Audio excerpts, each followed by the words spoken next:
तीन तत्व कभी विलुप्त नहीं होते, कितना भी प्रलय आ जाए।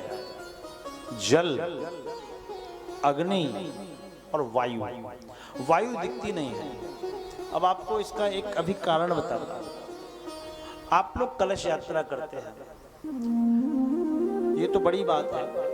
घरों में सत्यनारायण भगवान की कथा होती है कि नहीं होती? घरों में छोटी पूजा कोई होती है कि नहीं होती, हवन इत्यादि? तो उसमें कुछ हो ना हो लेकिन कलश जरूर रखा जाएगा। और ध्यान से सुनिएगा अग्रवालों, कलश जरूर रखा जाता है, दीपक जरूर जलाया जाता है।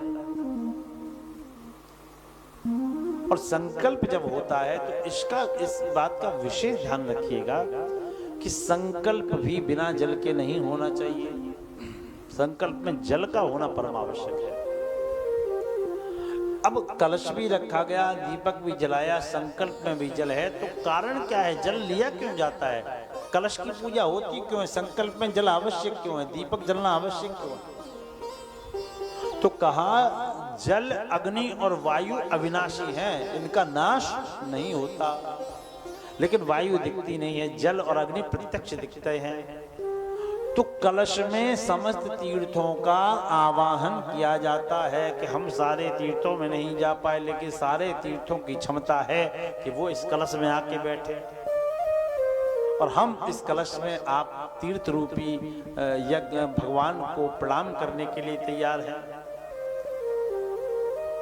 अच्छा, दीपक क्यों जलाया जाता है? दीपक, अग्नि भी अविनाशी है, उसका नाश नहीं होता। जल अविनाशी है, अग्नि भी अविनाशी है। संकल्प में भी जल गिराया जाता है। बिना जल के संकल्प पूर्ण नहीं होता। बिना जल के संकल्प पूर्ण नहीं होता।